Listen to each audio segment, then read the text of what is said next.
नमस्कार विद्यार्थी मित्रांनो, इन्फिनिटी अकॅडमीच्या मराठी विषयाच्या या ऑनलाईन सेशन मध्ये मी जयपाल खेडकर तुम्हा सर्व विद्यार्थ्यांचं स्वागत करतो। तर वेगवेगळे विषय आपण वेगवेगळे घटक या मराठीच्या विषयाच्या वेगवेगळ्या सेशन मधून आपण शिकत आहोत।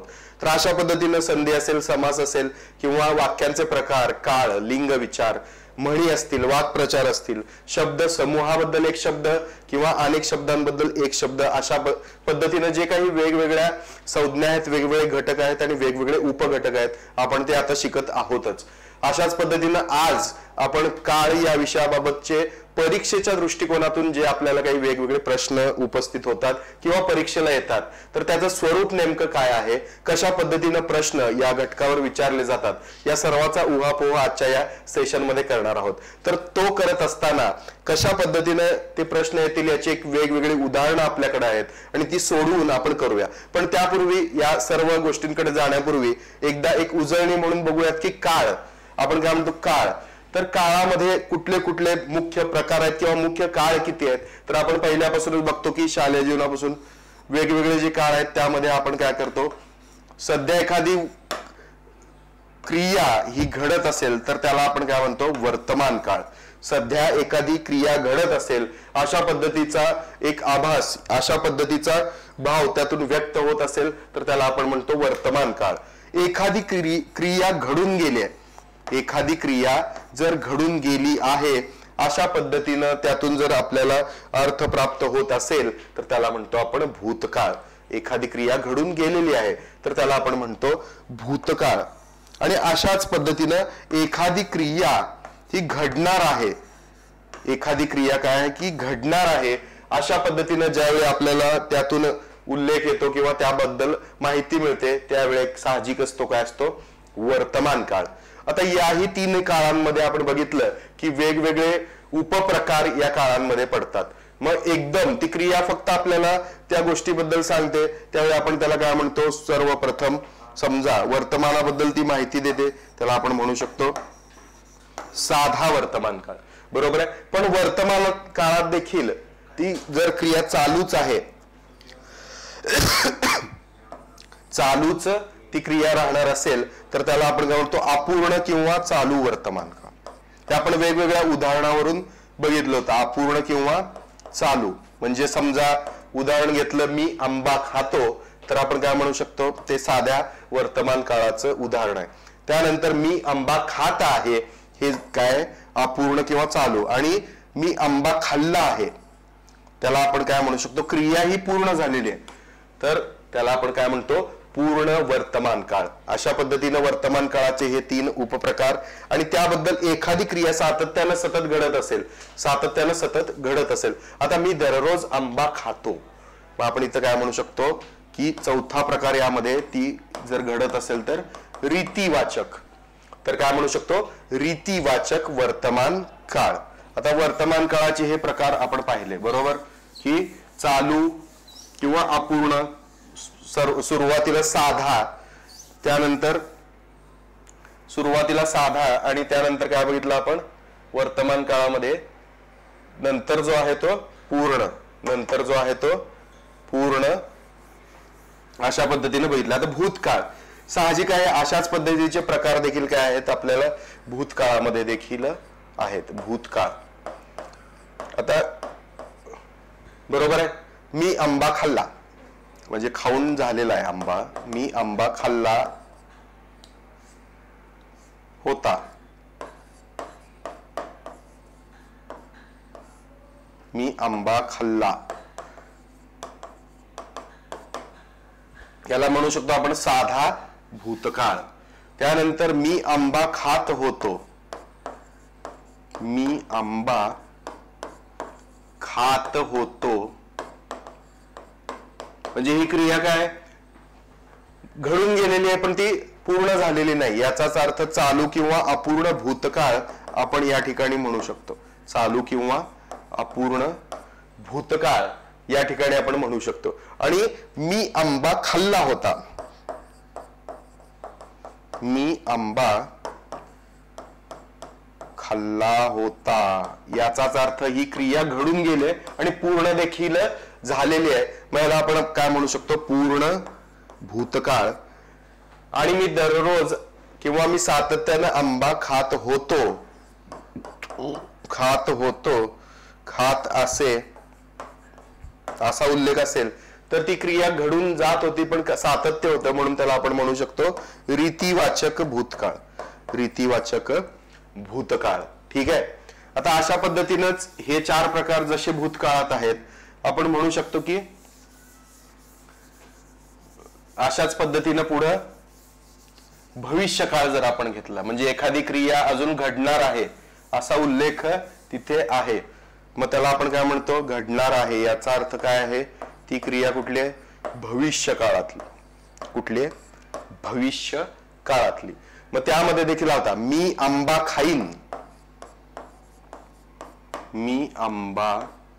खाईन म्हणजे तो अजून संकल्प आहे किंवा तो घडणार आहे क्रिया याला आपण काय म्हणू शकतो चालू भविष्यकाळ. ठीक आहे. त्यानंतर मी आंबा खात असेन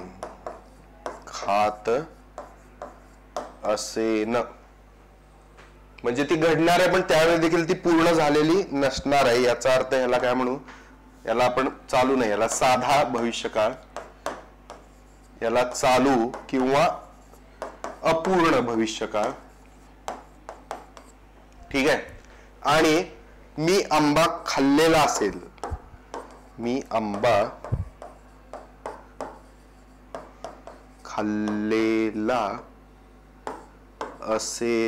किंवा असेन म्हणजे ही क्रिया काय भविष्यात पूर्ण झालेली आहे मग याला आपण म्हणू शकतो पूर्ण भविष्य. आणि मी आंबा दररोज मी आंबा खाईन म्हणजे पुढे सातत्य आहे त्यामध्ये त्याला आपण काय म्हणू रीतिवाचक भविष्य काळ. ठीक आहे. तर अशा पद्धतीनं आपण पाहिलं की वर्तमान काळ भूतकाळ आणि भविष्यकाळ हे काळाचे मुख्य 3 प्रकार आणि त्यामध्ये मग विविध उपप्रकार जे पडलेले आहेत. मग काळामध्ये आपण बघितलं की सुरुवातीला साधा वर्तमान साधा भूतकाळ साधा भविष्यकाळ त्यानंतर चालू किंवा अपूर्ण वर्तमान काळ चालू किंवा अपूर्ण भूतकाळ चालू किंवा अपूर्ण भविष्यकाळ त्यानंतर पूर्ण भविष्यकाळ पूर्ण वर्तमान काळ पूर्ण भूतकाळ आणि पूर्ण नंतर रीतिवाचक भविष्यकाळ रीतिवाचक वर्तमान काळ आणि रीतिवाचक भूतकाळ अशा पद्धतीने काळाचे प्रकार आहेत. आता वेगवेगळी उदाहरणं वेगवेगळ्या उदाहरणावरून आपण लवकर ते समजून घेऊया. आता पहिला प्रश्न मी पत्र वाचतो या साधा वर्तमान काळ असलेल्या वाक्याचं रीती भूतकाळात रूपांतर. मी काय म्हटलं रीती म्हटलं की काय ती क्रिया घडतेय सतत घडतेय आणि इथं काय म्हटलेलं की भूतकाळ या ठिकाणी आपल्याला दाखवायचा आहे. बरोबर आहे. भूतकाळ म्हणजे साहजिक आहे पत्र वाचत होतो तर इथं काय म्हणलं मी पत्र वाचले. बरोबर. मी पत्र वाचत असेन आता इथं असेन भूतकाळ भविष्यकाळ आहे. मी पत्र वाचत होते. बरोबर. पत्र वाचत होते अपूर्ण किंवा चालू भूतकाळ आपण इथं म्हणू शकतो. आपल्याला काय पाहिजे रीती मी पत्र वाचले. बरोबर आहे. मी पत्र वाचले साधा भविष्यकाळ वाचले म्हणजे साधा भूतकाळ पण वाचत असे याच्यातून काय बोध होतो की ते सतत घडत होतं याचाच अर्थ या प्रश्नाचं रीतिवाचक भूतकाळाचं वाक्य कुठलं आहे मी पत्र वाचत असे. उद्देश वर्तमान काळाचं उदाहरण आता उद्देश आहे म्हणजे त्यातून काहीतरी शक्यता आहे किंवा मला काहीतरी करायचं आहे हे आपल्याला त्या संज्ञेवरूनच लक्षात येतं. सुधा निबंध लिहिते. बरोबर. सुधा निबंध लिहित आहे साधा चालू दिलाय सुधाने निबंध लिहिला आहे पूर्ण वर्तमान काळ दिलेला आहे. बरोबर आहे. पण सुधा निबंध लिहिणार आहे ही वर्तमान काळातली गोष्ट आहे पण त्याचा काय उद्देश आणखी सफल झालेला नाही किंवा उद्देश त्याचा काय लिहिणार आहे आणि म्हणून डी या दुसऱ्या प्रश्नाचं उत्तर बरोबर काय आहे डी. मी चेंडू खेळतो या वाक्याचा काळ ओळखा. बरोबर आहे. मी चेंडू खेळतो चालू वर्तमान काळ साधा वर्तमान काळ चालू व पूर्ण वर्तमान काळ पूर्ण वर्तमान काळ. साहजिक आहे. खेळतो यातून आपल्याला अर्थबोध क्रिया आता चालू आहे, पूर्ण झालेली आहे का अपूर्ण आहे काहीच नाही, पण खेळतो हा वर्तमान काळाचा आहे. याचं बरोबर उत्तर आहे ते आहे साधा वर्तमान काळ. ठीक आहे. चालू असेल तर काय खेळत आहे असं त्याचं आलं असतं. मी चेंडू खेळत आहे, मी चेंडू खेळून आलो आहे, बरोबर आहे, म्हणजे हे वर्तमान. पण इथं काय म्हणलंय खेळतो म्हणजे ते साधा वर्तमान काळ. पुढील विधान वाचा. मी प्रेम करत राहीन या रीती भूतकाळी वाक्याचे अपूर्ण भविष्यकाळ. अपूर्ण म्हणजे काय, ती क्रिया पूर्ण झालेली नसणार आहे, पण ती काय भविष्यात आहे, भविष्यामध्ये ती आणखी घडणार आहे. अर्थातच मी प्रेम करीत, आता ही क्रिया घडणार आहे आणखी, म्हणजेच असेन, ती क्रिया भविष्यात चालू असेल. याचाच अर्थ आपलं काय बी हा पर्याय बरोबर आहे. आता काय म्हटलंय बघा, काळ आणि त्याच्या व्याख्या यांच्या जोड्या लावा. आता वाक्यातील क्रिया पुढे होईल असा बोध होतो तेव्हा साहजिक काय असणार आहे, भविष्यकाळ असणार आहे. पूर्ण झाली की, पूर्ण झाली की किंवा चालू क्रिया भूतकाळी असेल तर भूतकाळ असणार आहे. आता चौथा पर्याय इथं साहजिक पहिल्यांदाच दिलेला आपल्याला, बरोबर आहे. दुसरं काय म्हणलं, क्रिया पूर्ण झाली की ती काय असणार आहे, भूतकाळ असणार आहे. वाक्यातील क्रिया चालू असेल तर वर्तमान काळ आणि क्रिया भूतकाळी असेल तर रीतिवाचक. म्हणजे आपल्याला इथं काय दिसून येतं की 4, 1, 2, 3 याचा अर्थ पहिला जो पर्याय आहे तो बरोबर आहे. प्रज्ञा थंडीच्या मोसमात डिंकाचे मेथीचे लाडू खात असते या वाक्याचा काळ ओळखा आणि खाली दिलेल्या पर्यायातून योग्य तो निवडू, पर्याय हा निवडा म्हटलेला आहे, बरोबर आहे. थंडीच्या मोसमात डिंकाचे आणि मेथीचे लाडू खात असते, खात असते, बरोबर आहे. याचाच अर्थ काय आहे, तो ती क्रिया घडत आहे, सतत घडत आहे आणि ती काय पुढे देखील माग घडत होती, म्हणजे ती खात होती. खात असेल तर काय असणार आहे, भविष्य. आणि प्रज्ञा थंडीचे खाते असं जर असलं तर वर्तमान काळ, म्हणजे खात असते याचा अर्थ काय, ती रीती भूतकाळातील वाक्य आहे. तुम्ही आता तुम्ही पुढे व्हा मी आलोच या विधानातील काळ ओळखा. पुढे व्हा म्हटलंय म्हणजे तुम्ही ज्यावेळी जाल त्यावेळी मी येणार आहे, म्हणजे ही क्रिया घडणार कधी आहे, नंतर. याचाच अर्थ हे कुठला काळ दर्शवतो, भविष्य. पण ती लगेच त्या क्रियेपाठोपाठ काय घडणार आहे, मी आलोच, म्हणजे दुसरी क्रिया यानंतर लगेच घडणार आहे. अशा वेळी आपण काय म्हणतो त्याला सन्निहित. सन्निहित याचाच अर्थ हे जे काही वाक्य आहे ते कुठलं आहे, सन्निहित भविष्य काळाचं. श्यामा चित्र काढत राहील. आता काढत राहील हे सतत काढत राहील याचा एक त्यातून अर्थबोध होतो. या वाक्याचा काळ ओळखा. आता काढत राहील, बरोबर आहे. त्यानंतर काय म्हटलेलं आहे, याचं काळ कुठला आहे, साधा भविष्य काळ तर नाहीये. श्यामा चित्र काढत असेल असं जर असलं असतं तर तो साधा. त्यानंतर पूर्ण भविष्य काळ जर असेल, श्यामाने चित्र काढलेले असेल असं असलं तर हे पूर्ण भविष्य काळ. त्यानंतर सातत्य आहे, रीती आहे, ठीक आहे, याकडे आपण बघू. पण साधा जर वर्तमान म्हणलं, श्यामा चित्र काढत आहे असं असलं असतं. याचाच अर्थ काढत राहील, ती पुढे भविष्यामध्ये हे सतत हे चित्र काढत राहणार आहे. याचाच अर्थ काय असणार आहे, हे जे उदाहरण आहे श्यामा चित्र काढत राहील हे उदाहरण कशाचं आहे, रीती भविष्य काळाचं उदाहरण आहे. याचाच अर्थ 8व्या प्रश्नाचं बरोबर उत्तर जे आहे पर्याय जो आहे तो बी. अपूर्ण भूतकाळाचे उदाहरण निवडा म्हटलं. आता इथं राजेश रडत होता, बरोबर आहे की भूतकाळ आहे. राजेश रडला होता, बरोबर आहे. त्यानंतर राजेश रडत असे आणि राजेश रडला. आता इथं जर वर्तमान काळ दिसतो, रडत असे तर रीतिवाचक या ठिकाणी वाक्य असे तर आपण काय म्हटलंय, अपूर्ण भूतकाळ, बरोबर आहे. रडला होता ही देखील भूतकाळातली पण पूर्ण झालेली क्रिया आहे. याचा अर्थ तो काय पूर्ण भूतकाळ आहे. आपल्याला अपूर्ण आहे, रडत होता म्हणजे ही क्रिया चालू होती पण ही मागे घडत होती. याचा अर्थ काय, बरोबर उत्तर जे आहे ते आहे ए. प्रज्ञाच्या आठवणीने आईचे डोळे पाणावले या वाक्यातील पाणावले या शब्दाचे क्रियापद ओळखा. बरोबर आहे. पाणावले या शब्दाचं क्रियापद ओळखा. साहजिक आहे. पाणावले या शब्दाचं क्रियापद कसलं आहे? साधित क्रियापद आहे.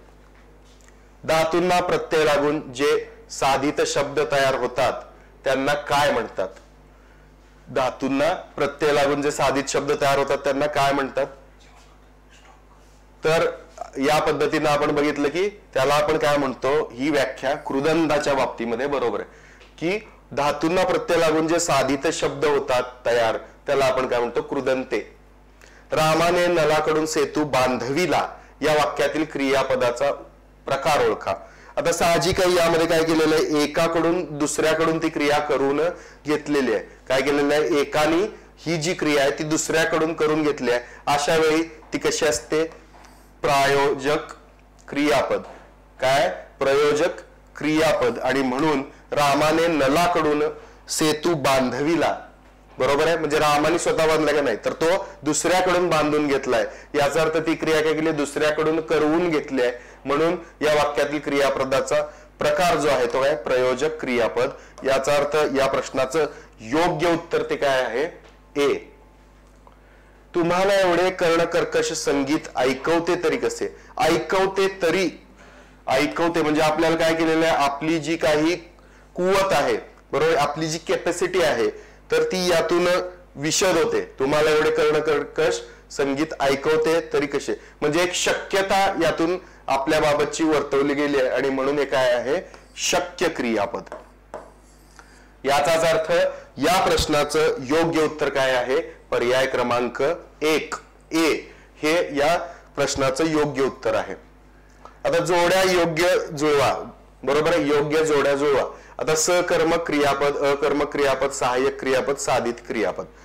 आता सकर्मक क्रियापद, मी रस्त्यात पडलो. बरोबर आहे. तर कर्त्याकडून पुढची क्रिया घडवली का नाही, मग हे कसलं येईल? अकर्मक येईल. गवळी धार काढतो म्हणजे गवळी कर्ता आहे, धार कर्म आहे. याचाच अर्थ हे काय होईल? बरोबर आहे.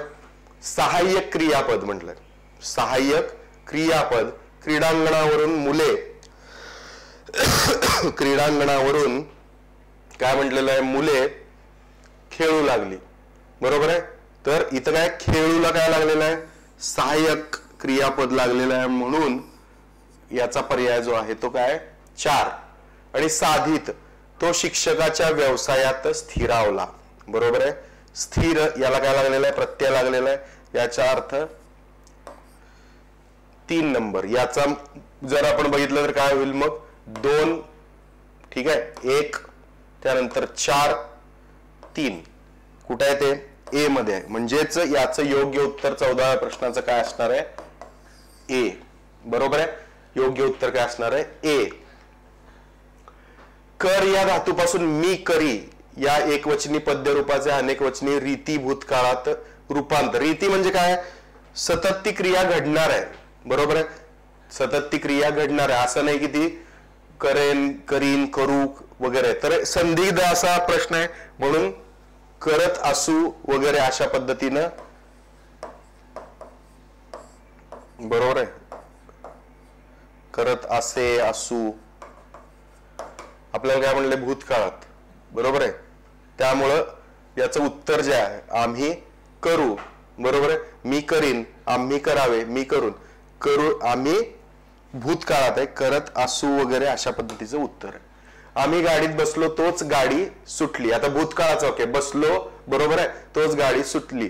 पण एका क्रियेनंतर काय झालेलं आहे? लगेच दुसरी क्रिया घडली आहे. म्हणजे अर्थात हे कसं आहे? सन्निहित प्रकाराचं आहे आणि बसलो भूतकाळाचं आहे. म्हणून त्याचं योग्य उत्तर काय आहे? सन्निहित भूतकाळ. खालील उदाहरण क्रियापदाच्या काळावरून कोणत्या प्रकारातील आहे हे पर्यायी उत्तरामधून शोधा म्हणलं तरी. बरोबर आहे. खालील उदाहरण क्रियापदाच्या काळावरून कोणत्या प्रकारातील? मी गोष्ट लिहिली आहे.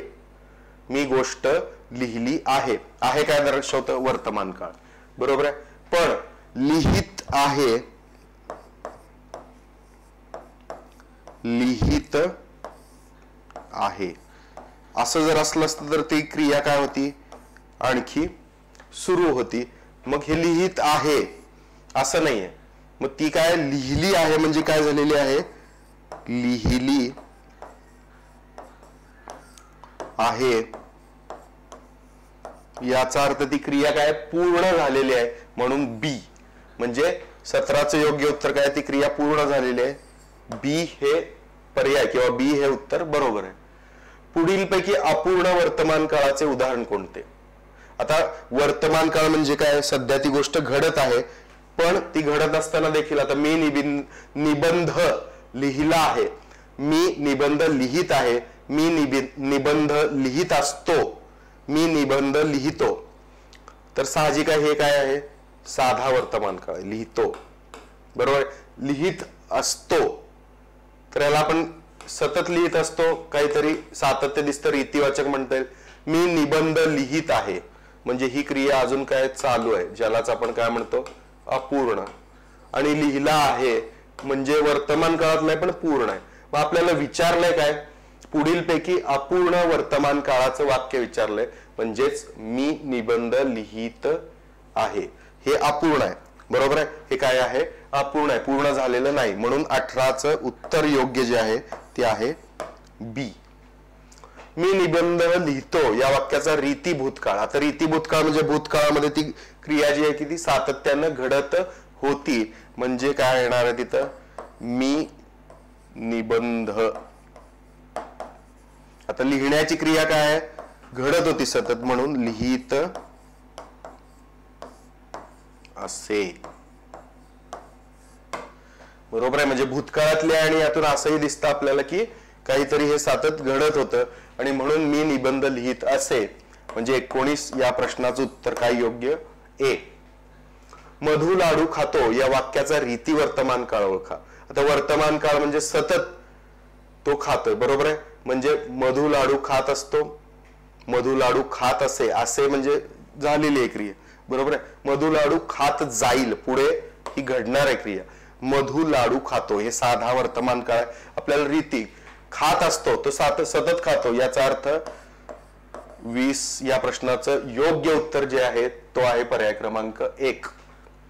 मी ग्रंथ वाचत जाईन या वाक्याचा काळ ओळखा. साहजिक आहे, वाचत जाईन त्यामध्ये सातत्य दिसतं आणि भविष्यकाळ यातून प्रतीत होतो. जाईन पुढे ती क्रिया घडणार आहे, याचाच अर्थ तो काय आहे, रीती भविष्यकाळ. बरोबर आहे, रीती भविष्यकाळ. पुढील वाक्यातील वर्तमान काळाचे वाक्य ओळखा. तुम्ही पुढे व्हा, मी येतो, इथं काय क्रिया नंतर घडणार आहे, सन्निहित भविष्यकाळ. मी बसलो तोच तुम्ही हजर, सन्निहित भूतकाळ म्हणता येईल. गुरुजी आता शाळेत असतील, तर इथं काय म्हणलंय, वर्तमान काळाचे वाक्य ओळखा. असतील नाही, शक्यता आहे, पण इथं काय म्हणलंय, सूर्य पूर्वेस उगवतो, सूर्य पूर्वेस उगवतो हे त्रिकालाबाधित सत्य आहे आणि त्यामुळे काय म्हणता येईल आपल्याला, वर्तमान काळाचं वाक्य काय, सूर्य पूर्वेस उगवतो. तो नेहमीच उशिरा येतो या वाक्याचा काळ ओळखा. नेहमीच उशिरा येतो याचा अर्थ काय, सन्निहित भविष्यकाळ तर नाहीये. बरोबर आहे, नेहमीच येतो म्हणजे ती क्रिया अजून घडली, पुढे भविष्यात घडणार नाही. सन्निहित वर्तमान काळ, रीती भविष्यकाळ म्हणलं इथं, बरोबर आहे. तर सन्निहित वर्तमान काळ पण नाही म्हणता येणार, सन्निहित भविष्यकाळ. आता राहिलं रीती वर्तमान काळ. तो नेहमीच उशिरा येत होता म्हटलं असतं तर त्याला आपण काय म्हटलं असतं, भूतकाळ. तो नेहमीच उशिरा येईल असं असेल तर त्याला रीती भविष्यकाळ. पण उशिरा येतो याचा अर्थ ते वाक्य काय आहे, रीती वर्तमान काळाचं. याचाच अर्थ 23व्या प्रश्नाचं योग्य जो उत्तर आहे, पर्याय आहे तो काय आहे, ए. सुधाने निबंध लिहिला असेल या वाक्याचा काळ ओळखा. सुधाने निबंध लिहिला असेल, बरोबर आहे, लिहिला असेल. सुधा निबंध लिहित असेल, लिहिला असेल याचाच अर्थ काय, तो पूर्ण भविष्यकाळ आहे, पूर्ण भविष्यकाळ. खालील वाक्यातील काळ ओळखा. मधु लाडू खात जाईल, मधु लाडू खात जाईल. मधु लाडू खात होता हे भूतकाळात असलं असतं. मधु लाडू खात आहे हे वर्तमान काळात, पण इथे काय म्हटलेलं आहे, खात जाईल, पुढे ही क्रिया काय होणार आहे, घडणार आहे. मग पूर्ण भविष्यकाळ असला तर मधुने लाडू खाल्लेला असेल असं असलं असतं, किंवा खाल्लेला असेल पूर्ण भविष्यकाळ असला असता. अपूर्ण जर असला असता तर मधु लाडू काय म्हणणार आहे आपण, खात असेल, खात जाईल, बरोबर. आणि रीती आहे खात जाईल म्हणजे तो काय सतत खाणार आहे, म्हणून त्याला आपण काय म्हणणार आहे, रीती भविष्यकाळ. म्हणजेच या 25व्या प्रश्नाचं योग्य उत्तर काय आपलं, डी. काय, खात जाईल रीती भविष्यकाळ. अपूर्ण असलं असतं तर खात असेल झालं असतं, बरोबर आहे. पूर्ण असलं असतं तर खाल्लेला असेल असं असलं असतं. साधा भविष्यकाळ असलेला असतं तर मधु लाडू खात असेल असं झालं असतं. खात जाईल याचा अर्थ ती क्रिया घडणार आहे परत परत आणि भविष्यकाळात, म्हणून डी. म्हणजे हे जे उदाहरण आहे ते रीती भविष्यकाळाचं आहे. तर अशा पद्धतीने विद्यार्थी मित्रांनो आजच्या या ऑनलाईन सेशन मध्ये आपण काळ, त्याचे प्रकार आणि त्याबाबतची उदाहरणं, मग ती उदाहरणं कशा पद्धतीने आपल्याला या काळाबाबत या स्पर्धा परीक्षांमध्ये विविध प्रश्न येतील, कशा पद्धतीने प्रश्न विचारले जातील, पर्याय कसे असतील आणि त्यातलं योग्य पर्याय लवकरात लवकर निवडून आपण कशा पद्धतीने जास्त मार्क यामध्ये मिळवू शकू, याबाबतची चर्चा आपण केली. तर पुन्हा भेटूया नवीन एखाद्या उपघटकासह, घटकासह मराठीच्या ऑनलाईन सेशन्स मध्ये. तर मी जयपाल खेडकर आता आपल्या सर्वांचा निरोप घेतो. धन्यवाद.